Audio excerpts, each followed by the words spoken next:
Sydney's new casino gets the go-ahead. The federal government pushes COVID vaccines for people without a third jab, and food growers unite to take on Woolworths and Coles.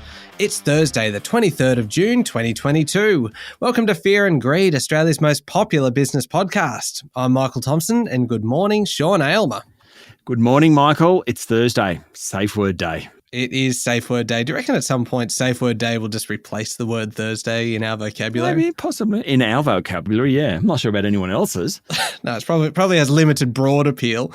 But I'll tell you what does have broad appeal, the episode of Safe Word that's out today, Sean, because it covers everything. Safe Word by Fear and Greed is obviously our lighter look at the world of business. It's kind of the lifestyle side of business. It's a business adjacent podcast, as we discuss in today's episode. It's probably a good description, really, business adjacent, because then we can say if it's got nothing to do with business, no one can complain because it's actually an adjacency. Anyway, we go into that in some detail, I must say.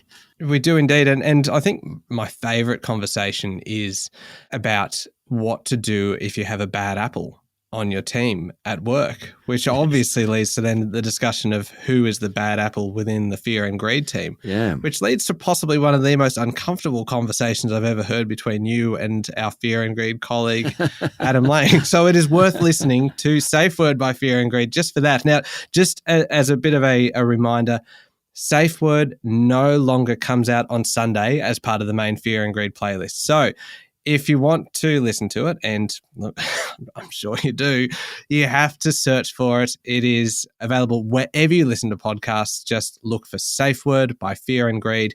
Make sure you hit follow or subscribe and you'll get it every Thursday. It comes out every Thursday morning. But we have plenty of other things to talk about today, Sean, that are actually business related. You've got an interesting chat coming up after the show with Sam Hussain-Lech from Square. Yeah, we talk all about Square's a much bigger business than I realised. We always think about it as a payments system business, the buy now, pay later group that bought Afterpay, much, much bigger than that, provide lots of services to small and medium-sized businesses and use their data really wisely. Yeah, no, very wise business, also being a supporter of Fear and Greed. So that interview is coming up a little bit later on. But the main story this morning, Sean, Sydney will get a second casino with Crown Resorts, which tomorrow will be officially owned by private equity group Blackstone, receiving a provisional license for its Barangaroo property. That's right, Michael. The building was actually finished 18 months ago and many of the restaurants are open, but the gaming floor has been dormant. The announcement by the New South Wales Independent Liquor and Gaming Authority yesterday came with something of a compliment from the regulator's chair, Philip Crawford, who said Crown had pretty much rebuilt its gaming model from the ground up. The conditional period will run between 18 months and 2 years. That's assuming Crown does the right thing, of course. Remember, the gaming giant was sold to Blackstone for just under $8 billion, including a $3.3 billion payout to James Packer. The group expects to employ about 2,000 people at the Sydney facility when it's finally up and running. Sean, this has been a long time coming. Yes, not far off a decade since the original proposal went to the New South Wales government and was pushed through somewhat controversially by then Premier Barry O'Farrell. It means Sydney will be the only city in the country with 2 casinos. That, of course, assumes that the Star gets through the current inquiry into whether it's fit to hold a gaming licence. One thing, Michael, about the bunch of inquiries into both Crown Entertainment and the Star in recent months and, in fact, in recent years, casinos in Australia should be run differently, and certainly regulators will watch much, much more closely in coming years, and that's really good for the sector. Yeah, absolutely. And I think the comments that you mentioned from the regulators chair, Philip Crawford, about Crown rebuilding its entire gaming model says that both sides are taking this really seriously. Yeah, and they should. Yeah, absolutely. All right. Now, how about local markets? What happened yesterday? The S&P ASX 200 finished yesterday down 0.2% to 6,508 points, with tech and consumer discretionary stocks leading the market lower. Up until lunchtime, the market was actually up but then it dropped into negative territory. Given all the craziness in markets in recent months, it was actually nice to get a breather yesterday. The banks were generally lower, but not by much. The miners were generally higher, but not by much. The energy groups, Woodside and Santos, were among the best performers. REA Group jumped nearly 4%, and Woolworths was up nearly 2%. Aristocrat Leisure was the worst of the large caps, down more than 3%, while Computer Share was off by almost 3%. The best performers yesterday were Iris and APA Group. Both rose more than 4%. And just briefly, what about global markets? Well, let's start with the Aussie dollar. It's lost some ground over the past 24 hours or so and is trading a little above 69 US cents. Oil has also lost some ground, with Brent crude back below 110 US dollars a barrel. Okay, it's still very high, but any fall is good news for we car drivers, Michael. It sure is. Gold was also lower, back down below 1,825 US dollars an ounce, and Bitcoin has pushed back above 21,000 US dollars a unit. Okay, we'll be back in a moment with the rest of the day's business news.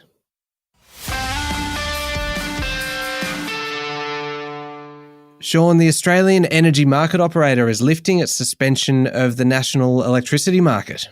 With the immediate crisis over, the AEMO will allow a market for electricity to recommence. That was due to go live at 4 a.m. this morning. The market suspension will then be lifted. Energy Minister Chris Bowen said the federal and state governments have worked closely together to keep the lights on. He once again said the situation demonstrates a need for a capacity mechanism whereby generators are paid for capacity rather than what they actually produce. Mr. Bowen added that the government is racing to build renewable energy transmission and storage capacity. We hear a bit about that. Transmission and storage is almost more difficult, it seems, for the sector than creation of the energy itself. It's interesting. And look, Sean, I found this one interesting as well. The Federal Health Minister, Mark Butler, said there's no evidence that younger people who don't have a compromised immune system will require a fourth COVID-19 vaccination dose. Yes, now COVID's diminished from the news, but it's still a major health threat. We seem to forget that a bit. Mr. Butler said advice from the Australian Technical Advisory Group on Immunisation says the benefits of a fourth dose for younger people don't warrant a jab. Now, the exciting part here, Michael, they define younger people as anyone under 65 years of age. They're talking my language. Yeah, there's that little bit of self-interest coming into your story choice again there, Sean. There are still about 6 million Australians eligible for their third dose who haven't received it. Indigenous Australians and children between 5 and 11 years of age have much lower vaccination rates, and the government is campaigning to improve that. Okay, now I mentioned this one at the top of the show, Sean. A number of food industry and farmer organisations representing $220 billion in sales have met with officials from the Australian Competition and Consumer Commission to air concerns that soaring inflation and the market clout of Coles and Woolworths could result in an increasing corporatisation of the food supply chain. According to a report in the Financial Review, the Food Industry Alliance has been established to try and convince policymakers and regulators that more needs to be done to ensure that smaller independent operators, farmers, local butchers, greengrocers, food distributors and independent supermarket retailers have a level playing field as cost inputs jump. Now, the group met with the ACCC chairwoman, Gina Cass-Gottlieb, yesterday. Farmers are grappling with big jumps in fertiliser and fuel costs and labour shortages. Food producers are trying to absorb some of the heavy increases in packaging costs, raw material inputs and energy costs. They want to be competitive in the market and not be dominated by the big supermarkets. Okay, now, Sean, we talked yesterday about the Queensland state budget and how it really hit Queensland coal miners hard. Now one of those miners has come out fighting.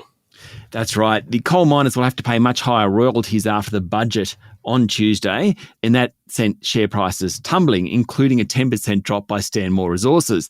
Now, Chief Executive of Stanmore, Marcello Martos, yesterday called the tax increases extraordinary. He said Queensland royalty rates are already among the highest in the world, and the increase comes at a time when the industry is recovering from losses in 2020 and 2021. It's easy to dislike the coal companies. They dig up fossil fuels and eventually they will be phased out. But they also employ thousands of people, particularly in Queensland, and they literally keep the lights on. Certainly higher royalties will discourage any further investment in the sector. And as last week's blackout threats in 5 states show some investment in the sector is actually needed. I'm not standing up for the coal companies here, but there are 2 sides to this story. Sean, buy now, pay later group Hum lost 5 directors yesterday. This followed the collapse of a deal to sell part of the business to Latitude Financial. Yes, this one is turning into a bit of a train wreck, and Hum's share price is down more than 30% in the past 2 weeks, including 4% yesterday. 5 directors resigned, including Chair Christine Christian, who as late as Tuesday evening said she was proud of the board's handling of the takeover bid of Hum's consumer finance business. A statement from the group said the 5 left the business due to the events leading to the termination of the proposed sale to Latitude. In other words, they can't work with fellow director Andrew Abercrombie, who was against the deal. What next for Hum? I do not know. Sounds like a very good question, doesn't it? Sean, while we're in the buy now, pay later space, Zipco, which has had a terrible time in share price terms lately, yesterday said that it was well placed to respond to higher interest rates. Higher interest rates and what that means for credit quality, whether people can pay back loans, is the big question mark over buy now, pay later operators. Yesterday, Zipco, whose share price has gone from close to $9 less than a year ago to 48 cents, said its US business was particularly resilient to rising rates. Also, it's increased consumer fees, it's undertaken merchant repricing, and increased customer repayment velocity. Still, in this case, the cynics hold sway, with the group's share price down 11% yesterday after the announcement. Australia's biggest health insurer, Medibank, will give its members up to $620 each as it returns an extra $205 million of so-called COVID-19 savings following record profits across the sector. It means total COVID support, which includes returning cash to members, financial hardship packages and deferring premium increases, has reached $1.6 billion from Australia's 5 biggest health funds, according to a report in The Australian. Net profit across Australia's entire private health insurance sector jumped from almost $1 billion to $2 billion in the year to March 31, according to the Australian Prudential Regulation Authority, and they're giving some of that money back. Sean, gold miner St Barbara's share price fell 18% yesterday after the group announced a strategic review of its Simberi operations in Papua New Guinea. Investors do not like it when a company's major asset heads into a strategic review. St Barbara needs to plough money into its 3 main operations around the globe over the next couple of years, and it needs to decide which are the best to put money into, hence the strategic review. The group also warned of a disruption to its operations at its open pit mine in Nova Scotia, Canada. All in all, shareholders not impressed, share price down 18%. Now, Sean, we've spoken in the past to Bendigo and Adelaide Bank on the podcast, and some good news yesterday. It has extended its partnership with Australia Post. Yes, it signed a 5-year deal with Aussie Post for its Bank at Post services. Customers can do their banking through one of the 3,500 Australia Post outlets. The 2 groups have been working together for 20 years now, and Bendigo reckons around 120,000 of its customers use that service each year. Bendigo and Adelaide share price jumped 1% yesterday. Pretty good, given all the other lenders went backwards. But group share price is off more than 10% over the past couple of weeks. Have you ever used the Bank at Post services, Sean? I don't think so, no. Have you? Yeah, typically just when I've received a check for something. Yeah. I've always found it really easy to go into the post office and deposit it in the post office, as long as you've got your EFTPOS card to kind of deposit it directly into that account. It's really, really easy. And suddenly there's very little reason to ever go into a bank branch. I mean, not many people are using checks anymore anyway, but still, if you ever get one, I just head it straight into Aussie Post. There you go. Yeah, a little bit of a free plug for Aussie Post there and the Bank at Post service.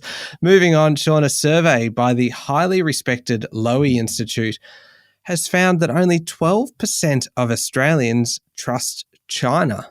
Yes, the full findings of recent research by Lowy will be released next week, but we got a sneak preview yesterday and it really showed a big drop in trust of China. 4 years ago, just over 50% of Australians trusted the country. Now it's down to 12%. The research also found that less than 25% of Australians feel safe, which is a big drop from last year. Executive Director Michael Fullilove said international policy under former Prime Minister Scott Morrison was sometimes one-dimensional and unbalanced. That was part of the reason for these findings.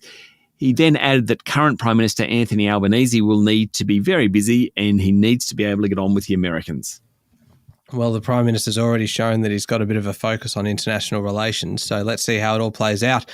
Sean, a couple of quick smaller stories. Fletcher Building's share price jumped 2.5% after confirming its guidance for the 2022 financial year. Yeah, it's a bit surprising to see a share price do so well when the company just confirmed something everyone is supposed to know already. But at the moment, there's so much bearish sentiment around the construction sector that confirmation was all that was needed to send the share price higher. And New South Wales Premier Dominic Perrottet says the decision to hand a plum job to the state's former Nationals leader John Barilaro was made at arm's length from government. Problem is, of course, no one really believes him, even if it is true. Mr. Perrottet said it wasn't uncommon for ambassador and trade commissioner roles to be filled by former politicians. Maybe. Don't think anyone believes them, though. All right, moving on to overseas news. Beijing has moved to cap coal prices as traders blame the banning of Australian coal imports for the shortage of high-grade coal in the country. That's right. The National Reform and Development Commission this week told agents who sold coal above already imposed price caps to return the excess money. Like Australia and Europe, there's an energy crisis in China, and officials have been determined to keep prices stable. But the clampdown on Aussie coal, which is high grade, has exacerbated the problem for Beijing. China is the world's largest consumer of coal. It generates around 60% of the country's electricity, and because it's banned imports from Australia, prices have gone through the roof. Now, Elon Musk, Sean, who's one of our favourite people to talk about here on Fear and Greed, has given a wide-ranging speech at the Qatar Economic Forum. He's always got something interesting to say, doesn't he? Or at least controversial. According to Bloomberg, Mr. Musk said there are still unresolved matters around the Twitter deal.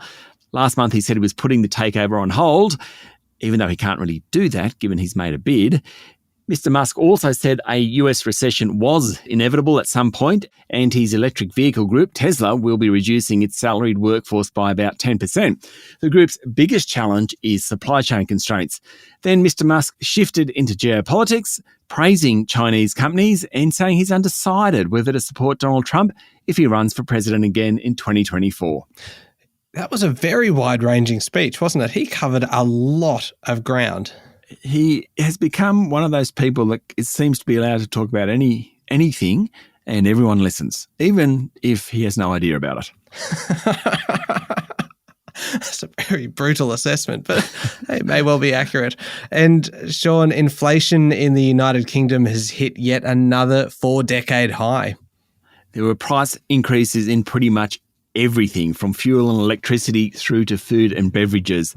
The overall inflation rate last month hit 9.1%.